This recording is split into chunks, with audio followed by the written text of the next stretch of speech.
The assessment.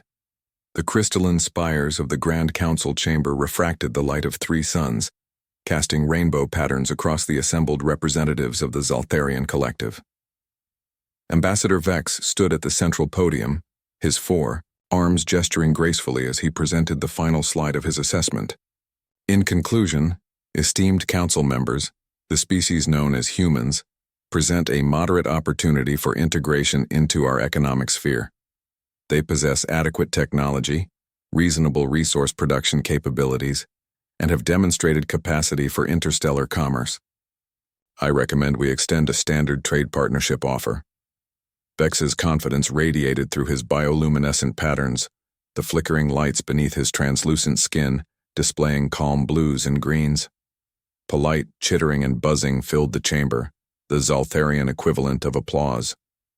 High Chancellor Mora, whose serpentine form coiled elegantly around the elevated seat of judgment, raised one delicate claw to signal approval. An excellent assessment, Ambassador. Shall we proceed to— Objection. The chamber fell silent. All sensory organs turned toward the source of the interruption. Dr. Kress, chief xenologist of the collective, whose usually muted brown coloration had shifted to an alarming pattern of red and black stripes. Dr. Kress. The Chancellor's voice carried a note of warning. You interrupt formal proceedings. This is highly irregular.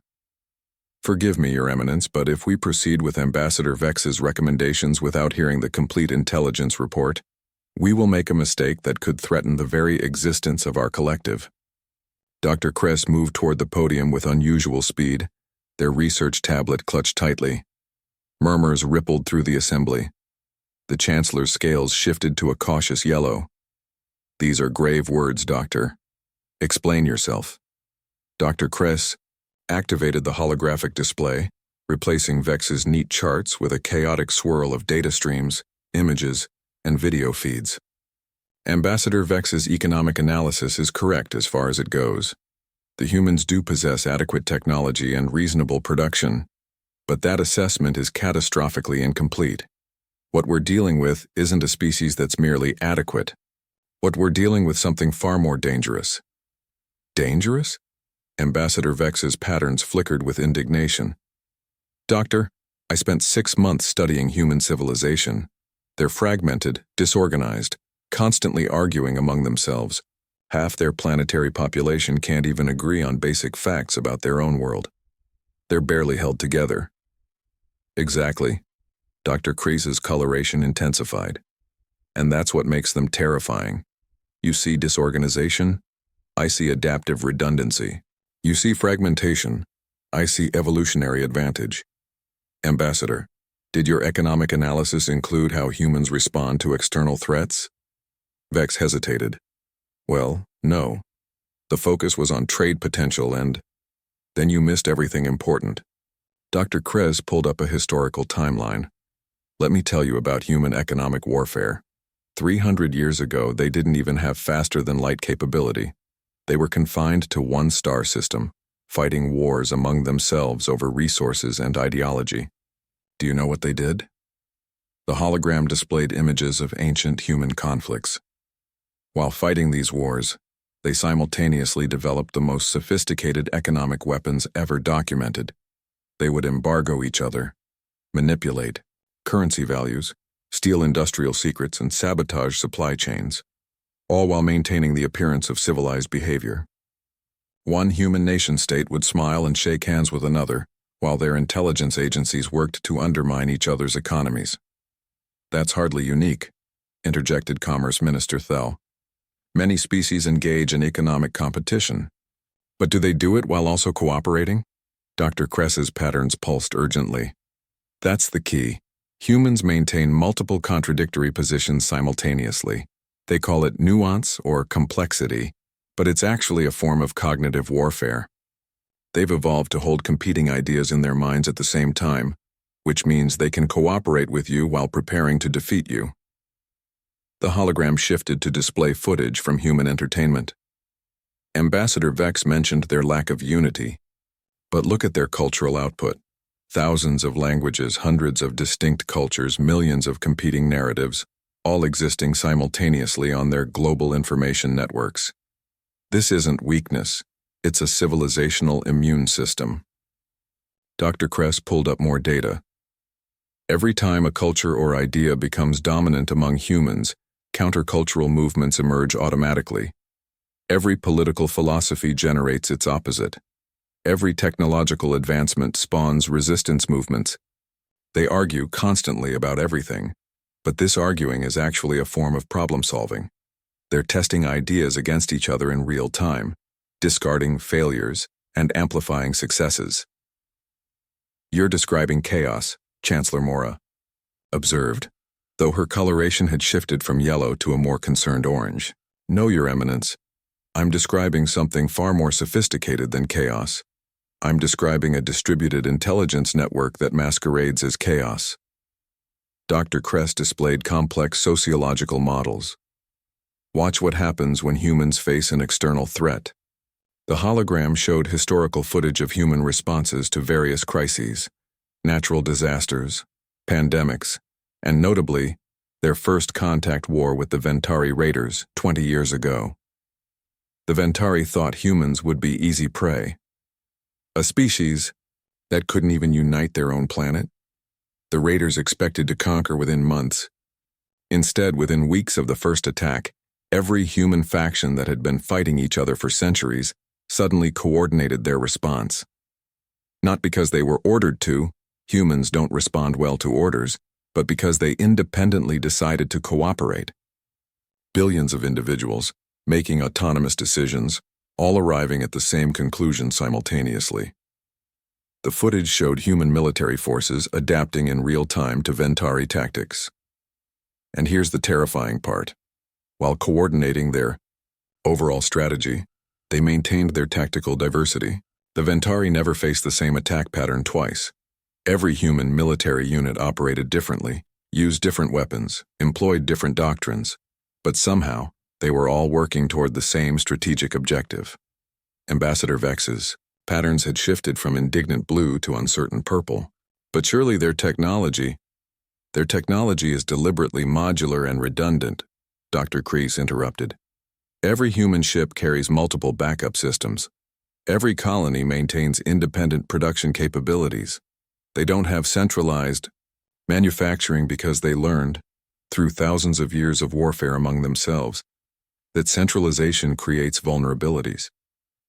Instead, they have millions of small producers who can rapidly shift production based on need.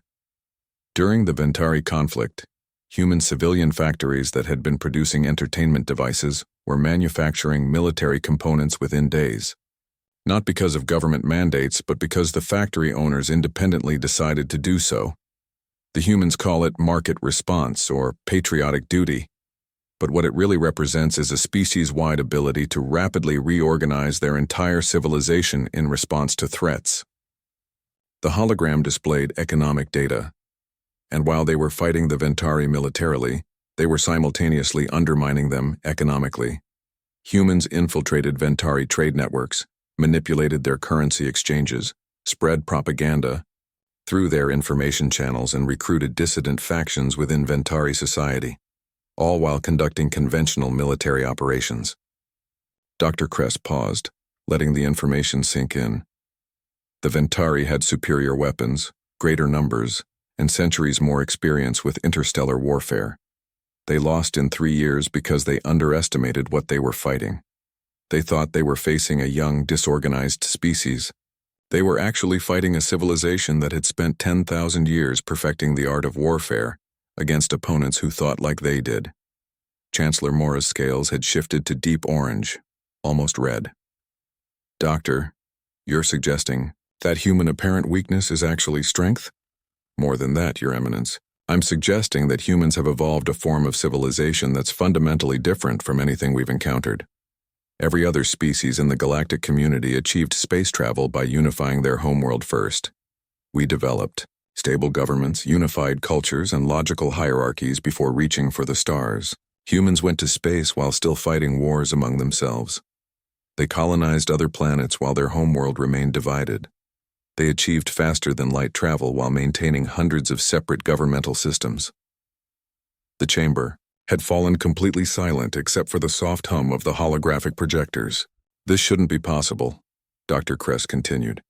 By every model of civilizational development we've constructed over the past 10,000 years, human society should have collapsed centuries ago, but it hasn't. Instead, it's thriving, and that means our models are wrong, or humans are operating under entirely different rules. Before Chancellor Mora could respond, an urgent chime echoed through the chamber. A communications officer rushed to the podium, their patterns flashing emergency crimson. Your Eminence, urgent transmission from the border regions. The Dramer Confederation has made contact with human space. The chamber erupted in alarmed buzzing and chittering. The Dramer were one of the most aggressive species in the known galaxy. With a military tradition spanning millennia, they had conquered dozens of species and had been seeking new territories for expansion. Ambassador Vex's patterns flickered with concern. The Dramer are formidable warriors. If they found human space, then we're about to get a demonstration, Dr. Kress said quietly, their coloration shifting to a grim dark green. Of exactly what I've been trying to warn you about. The Dramer think like we do. Linear strategy, hierarchical command, unified tactics. They're about to learn what the Ventari learned. And what is that? Chancellor Mora asked. Dr. Kress looked directly at the Chancellor, their patterns completely black. The Zaltharian expression of absolute certainty. That humans aren't crazy, Your Eminence. There's something much worse. They're unpredictable in a deliberate way, and they're very, very good at it. The revelation, Dr. Kress stood before the emergency session of the Council. The ambient light dimmed to allow clearer projection of the holographic data. Their coloration remained that ominous black, a state of pattern that most Council members had rarely witnessed in their lifetimes. Before we discuss the Draymore situation, you need to understand what I learned during my deep cover mission to Earth. Ambassador Vex's economic survey was conducted from orbit and through official channels. I spent 18 months living among them, disguised as a human through biosynthetic modification. What I discovered, it changed my entire understanding of sapient evolution. The hologram shifted to show cityscapes, crowds of humans going about their daily lives, their faces displaying impossible emotional complexity. Dr. Kress continued, I need to start with something that seems trivial but isn't human entertainment. Entertainment? Minister Thell's patterns flickered with confusion. Surely their recreational activities are irrelevant to threat assessment? That's what I thought too, Dr. Kress replied. I was catastrophically wrong. Humans don't view entertainment as mere recreation. It's psychological conditioning disguised as leisure. The hologram displayed various human media, films, games, books, interactive simulations. They have something they call action movies. Visual narratives where individual humans overcome impossible odds through determination, improvisation, and violence. These aren't fantasies in the way we understand them. They're training modules for crisis response. Human children consume thousands of hours of content, showing individuals adapting to unexpected threats. They practice this from the earliest ages through something called play. Human young engage in mock combat, create imaginary scenarios of danger and survival, and are encouraged to develop creative solutions to problems. This isn't random child behavior. It's systematic preparation for an unpredictable universe. Dr. Kress pulled up statistics. The average human, by the age of 18 standard years, has consumed approximately 15,000 hours of media, depicting various forms of conflict, survival scenarios, and problem-solving under pressure. They call it storytelling. I call it civilizational conditioning. But it gets more sophisticated.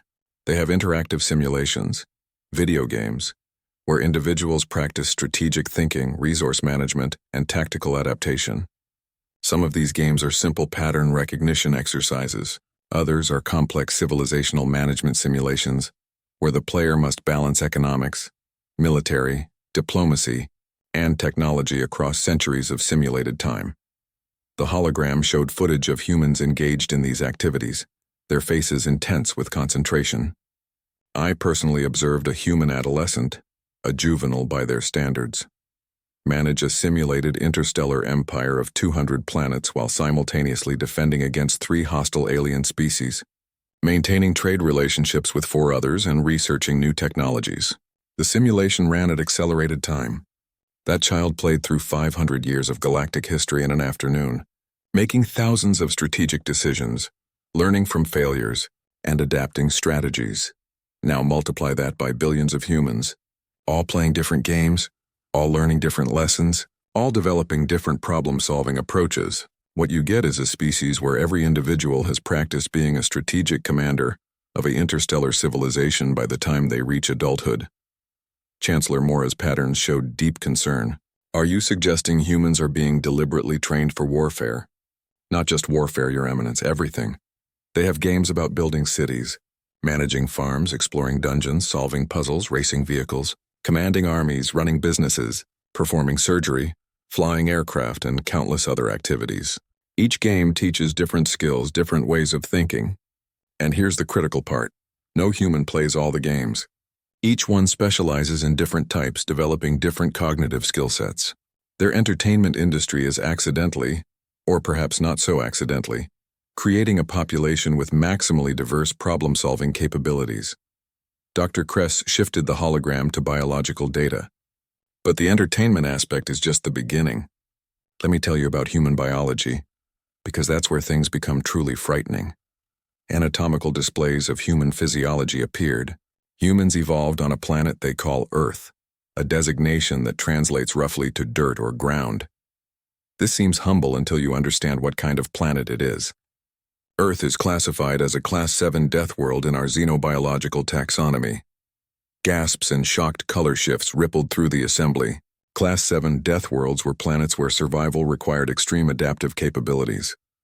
The planet features temperature ranges from -70 to +70 degrees Celsius in inhabited zones. It has massive storms capable of destroying structures, seismic activity that can devastate entire regions without warning, volcanic eruptions, tsunamis, hurricanes, tornadoes, and an ecosystem filled with predators that evolved specifically to hunt human ancestors. Humans are persistence predators, Dr. Kress continued. They don't run fast. Many Earth species outpace them easily. They don't have natural weapons, no claws, no fangs, no venom. What they have is endurance. A human can pursue prey for days without stopping.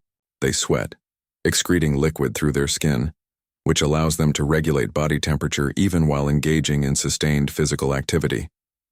Most Earth predators must stop to cool down. Humans just keep going. Their skeletal structure is reinforced with calcium compounds that can heal from fractures. Their cardiovascular system can operate efficiently in various atmospheric pressures and oxygen contents. They can survive and recover from injuries that would kill most species.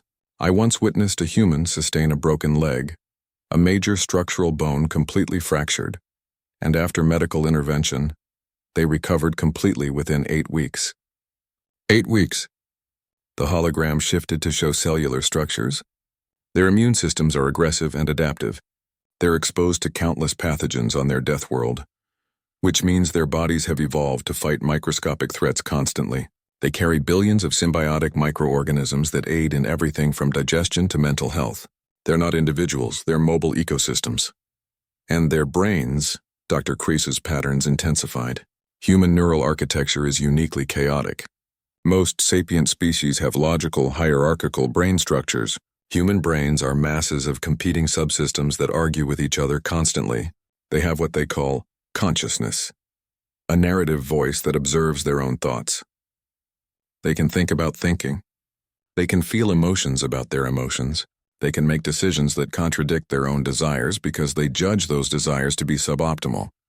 This creates beings that are fundamentally unpredictable, even to themselves. A human might genuinely not know what they'll do in a given situation until they're in it. This makes them nearly impossible to model accurately. Minister of Defense Cora spoke up, his pattern showing tactical interest.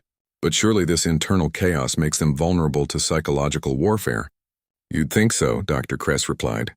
But here's where it gets worse. Humans weaponize information itself. Let me tell you about the internet. The hologram exploded into a representation of Earth's global information network, an impossibly complex web of connections, nodes, and data streams. The internet is a decentralized information system linking billions of human devices. Every human with access, which is most of them, can publish information, consume information, and interact with other humans in real time across their entire planet.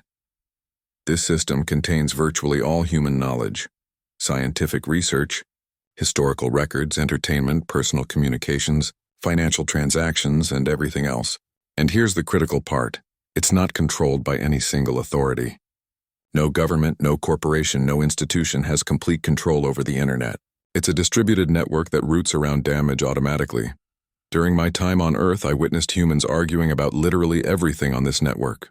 Politics, science, philosophy, art, the optimal way to prepare food, whether certain historical events actually happened the way they remembered. Everything is contested, debated, argued. And this constant argumentation isn't a bug in their system, it's a feature. They call the internet a marketplace of ideas, where concepts compete for attention and adoption. Good ideas spread rapidly through the network. Bad ideas are challenged, debunked, and marginalized. But the definition of good and bad is constantly being renegotiated by billions of participants simultaneously. Dr. Craze paused, their patterns shifting through a complex sequence. I mentioned advertisements earlier.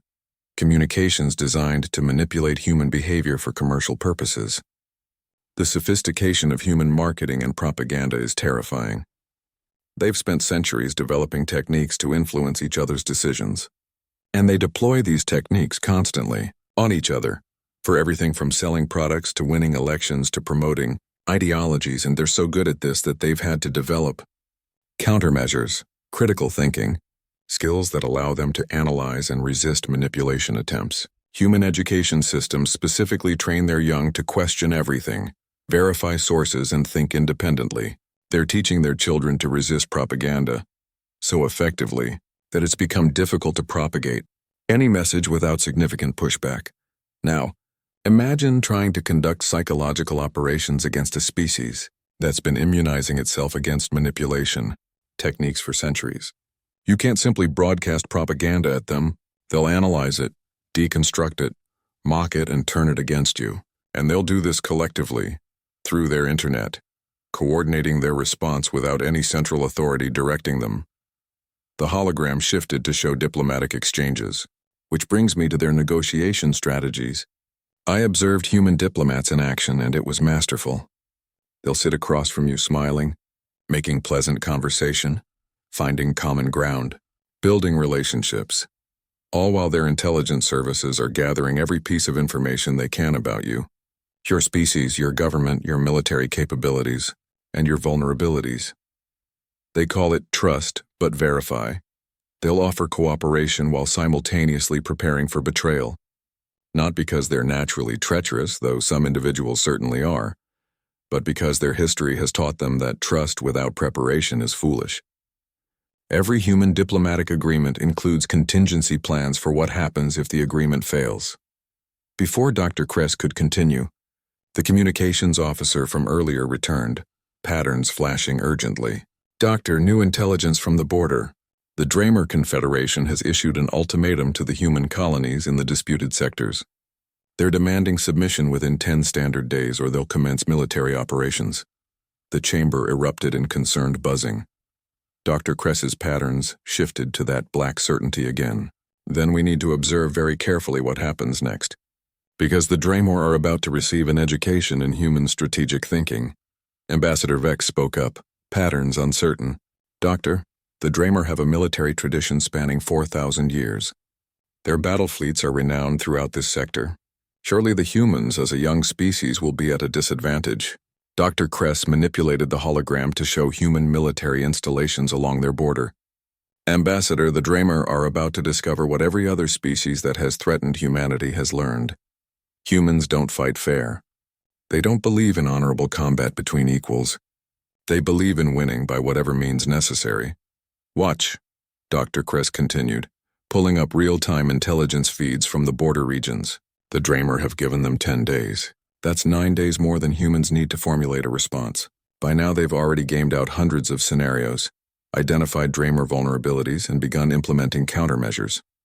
But they won't show it, Dr. Kress added. Publicly, human diplomats will appear to be considering the ultimatum carefully.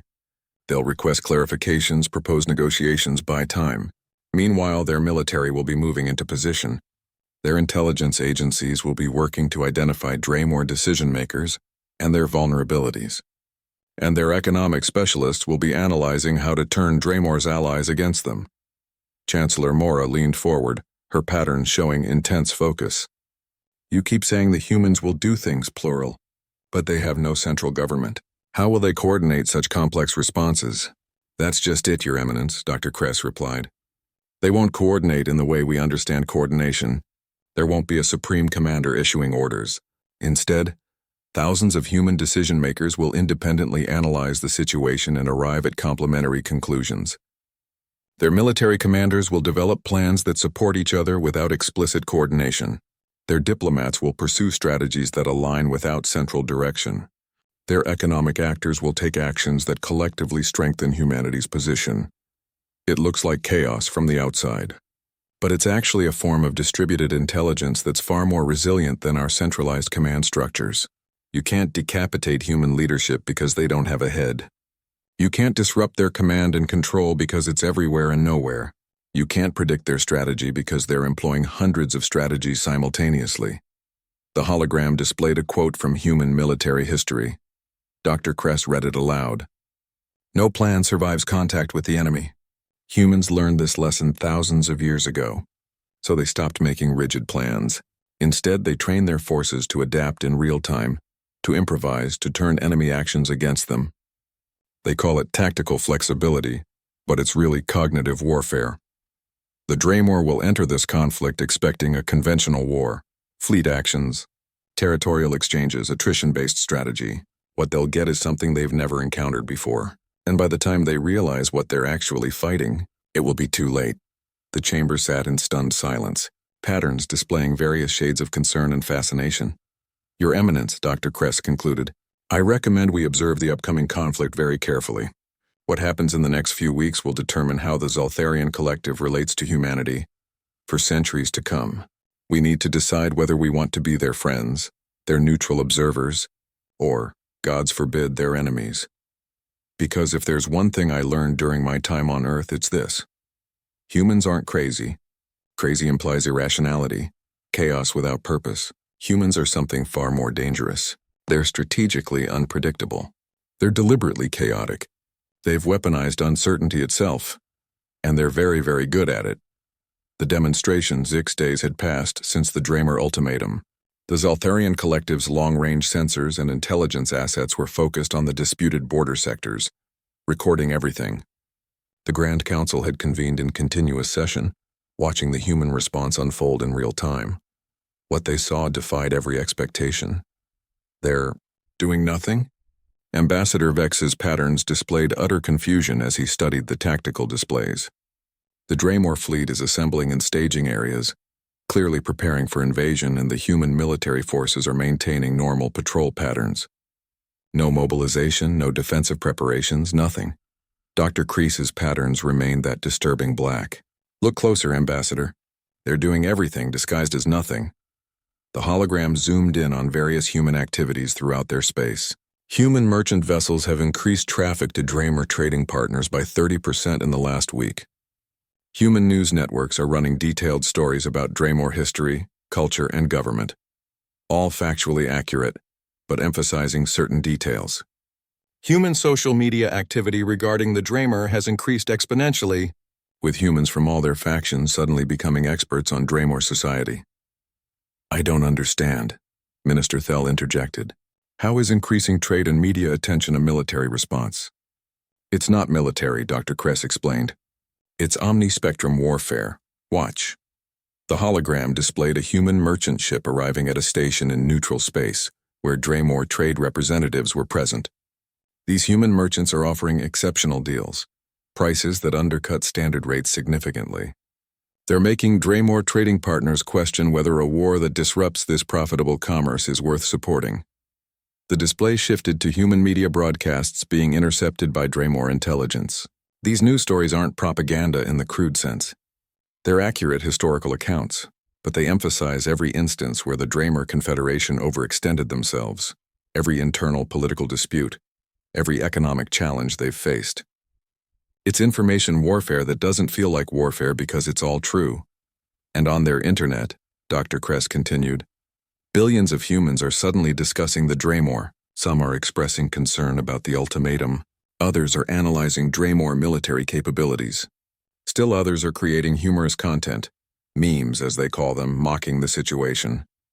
This creates a narrative environment where the Draymore are simultaneously taken seriously as a threat and dismissed as overconfident aggressors.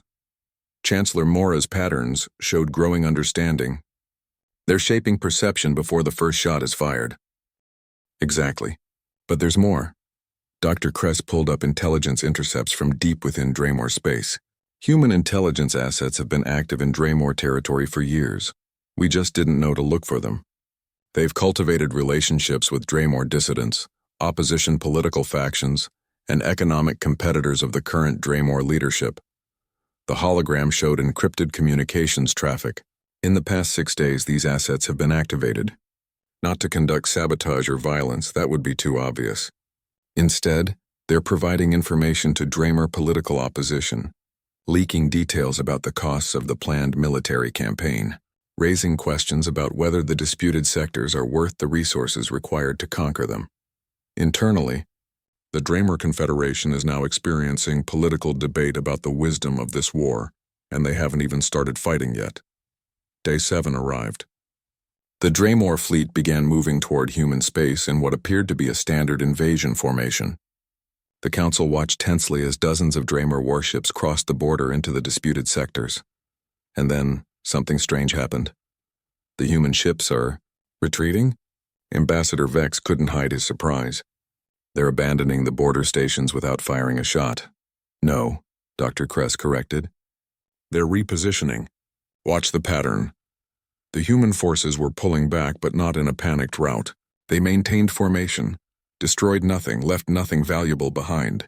The Draymore forces advanced into empty space, finding abandoned stations and no opposition. It's a tactical withdrawal, Minister of Defense Cora observed. They're refusing to engage on Draymore terms. But why? The answer became clear over the next 48 hours. As the Draymore fleet advanced deeper into the disputed sectors, something began happening in Draymore home territory. Political opposition figures started giving speeches questioning the war. Economic analysts published reports about the costs of the military campaign. Draymore merchant guilds began complaining about disrupted trade routes. The humans are fighting an asymmetric campaign, Dr. Kress explained. They're letting the Draymore advance militarily while attacking them politically, economically, and informationally. And look here. The hologram showed human merchant vessels had dramatically increased trade with all of Draymore's neighboring species. They're offering preferential trade terms to anyone who remains neutral in this conflict. They're making it economically advantageous for Draymore's traditional allies to sit this war out. Day 9. The Draymore High Command issued new orders, apparently frustrated by the lack of military engagement. Their fleet split into 3 battle groups, each moving to different strategic objectives in the disputed sectors. That's a mistake, Cora said immediately. They've divided their forces. And the humans have been waiting for exactly this mistake, Dr. Kress added. The human response was swift and devastating, but not in the way anyone expected. They didn't attack the divided Draymore fleets. Instead, human ships appeared in neutral space near Draymore territory but not crossing borders. They simply waited, visibly, obviously. A fleet of impressive size, positioned where they could strike deep into Draymore space if they chose to. Simultaneously, human diplomatic channels opened communications with Draymore leadership, not to negotiate surrender, to offer terms. Generous terms. A face-saving withdrawal, shared administration of the disputed sectors, increased trade benefits, technology exchanges. They're giving them an exit, Chancellor Mora observed. While making it clear what happens if they don't take it, Dr. Kress agreed. On day 10, the deadline from the original ultimatum, the Draymore Confederation made an announcement. They were postponing military operations to explore diplomatic solutions to the territorial dispute. It wasn't a surrender, technically, but it was clearly a retreat from their original position. The council chamber erupted in shocked buzzing and color shifts. They won, Ambassador Vex said, stunned. The humans won without fighting. Oh, they fought, Dr. Kress corrected. Just not the way the Draymore were expecting. They fought politically, economically, informationally, and psychologically. They divided Draymore's allies, undermined Draymore internal support for the war, demonstrated military capability without using it, and offered a diplomatic solution that made continuing the war look foolish. The Draymore military could probably still win battles against human forces, Dr. Kress continued. But humans don't think in terms of battles. They think in terms of outcomes. The outcome they wanted was to stop the Draymore advance without massive bloodshed and without appearing weak to other potential aggressors. They achieved that outcome. The hologram displayed final statistics from the 9-day war. 0 casualties on either side. Minimal property damage. The disputed sectors remained disputed, but now under a joint administration framework. Draymore trade with human space had actually increased during the crisis, and throughout the galaxy, other species were rapidly revising their assessments of human capabilities. But the most brilliant part, Dr. Kress said, is that the Draymore don't feel defeated. They feel like they made a mature strategic decision to pursue diplomacy. The humans gave them an exit that preserved Draymore honor while achieving human strategic objectives. Both sides can claim some version of victory. This is their real genius, Dr. Kress continued. Humans understand that you don't need to defeat an enemy completely. You just need to make not fighting more attractive than fighting. They weaponize incentive structures. They make peace profitable and war expensive. They turn potential enemies into customers. They transform military confrontations into business opportunities. Chancellor Mora was silent for a long moment, her patterns cycling through complex sequences. Finally, she spoke. Dr. Kress, you've spent this entire crisis trying to convince us that humans are dangerous. Yet what we just witnessed was a species going to extraordinary lengths to avoid bloodshed, while still protecting their interests. How do you reconcile this? Dr. Kress's patterns remained black, but a hint of another color, a deep, thoughtful purple, began to emerge. Your Eminence, that's exactly why they're so dangerous. They're not dangerous because they're violent or aggressive. They're dangerous because they're competent. Most aggressive species in the galaxy are predictable. They want territory, resources, dominance. You can understand their motivations and plan accordingly. But humans, they want everything and nothing. They want peace but prepare for war. They value individual freedom but coordinate collective action. They're simultaneously competitive and cooperative, aggressive and diplomatic, unified and fractured. They're apex predators of civilization itself, not because they're the strongest or fastest or most advanced, but because they've spent 10,000 years learning how to survive on a death world that constantly tried to kill them. And they've applied those survival lessons to interstellar civilization. Dr. Kress brought up a final image, Earth, beautiful and terrible. A swirling blue marble covered in white clouds. Every other species that achieved space travel unified their homeworld first. They created stable civilizations, eliminated conflict, and reached for the stars as a single entity. Humans went to space while still fighting each other. They colonized other worlds while their homeworld remained divided. They achieved faster than light travel while maintaining hundreds of separate governments. This shouldn't work. By every model of civilizational development, human society should have destroyed itself centuries ago. But it didn't, because humans learned something that we haven't. Diversity isn't weakness. Chaos isn't disorder. Competition isn't destruction. These things, properly managed, create resilience, adaptability, and innovation. We've spent millennia building perfect, stable, logical civilizations, Dr. Kress concluded. Humans built something messier, louder, and infinitely more robust. They're not crazy. They're evolved for a different kind of survival than we are, and they're very, very good at it. The chamber was silent except for the soft hum of environmental systems. Finally, Ambassador Vex spoke, his patterns now matching Dr. Kress's contemplative purple. So what do we do? How does the Zaltharian collective relate to humanity? Chancellor Mora straightened, her scales shifting to a decisive gold. We do what intelligent beings should do when encountering something unprecedented. We learn from it. Dr. Kress, I'm authorizing a full diplomatic mission to Earth. Not a trade assessment or a threat evaluation, a cultural exchange.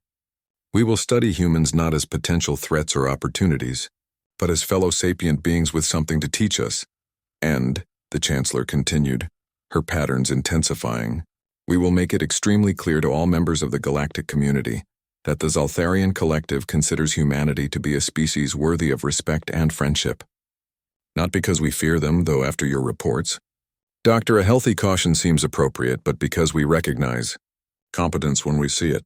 Any species that can turn a war into a business opportunity while preserving their opponent's dignity is a species we want as friends, not enemies.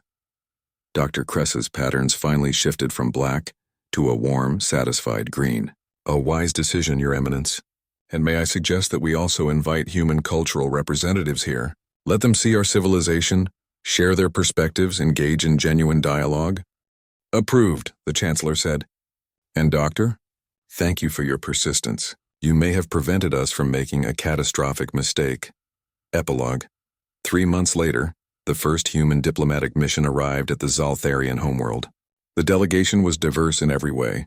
Different ethnic backgrounds, different governments represented different professional expertise. They were scientists, artists, diplomats, military advisors, teachers, and even a chef specializing in what humans called fusion cuisine. Dr. Kress met them at the landing facility, now restored to normal coloration after months of stress. The head of the human delegation, Ambassador Chen, extended her hand in the human gesture of greeting. "Thank you for inviting us," she said, smiling. "We're eager to learn from the Zaltharian Collective." Dr. Kress touched her hand carefully. The humans had shared information about their greeting rituals. "Ambassador Chen, may I ask you a question?" "Of course. The situation with the Draemar Confederation. Did your people plan that entire sequence of events? The trade manipulation, the information warfare, the strategic positioning. Was it all coordinated?" Ambassador Chen's smile widened slightly. "Dr. Kress, there's a saying among humans, never attribute to malice what can be adequately explained by stupidity. I'd add a corollary. Never attribute to genius what can be adequately explained by humans doing what humans naturally do. We didn't have a master plan.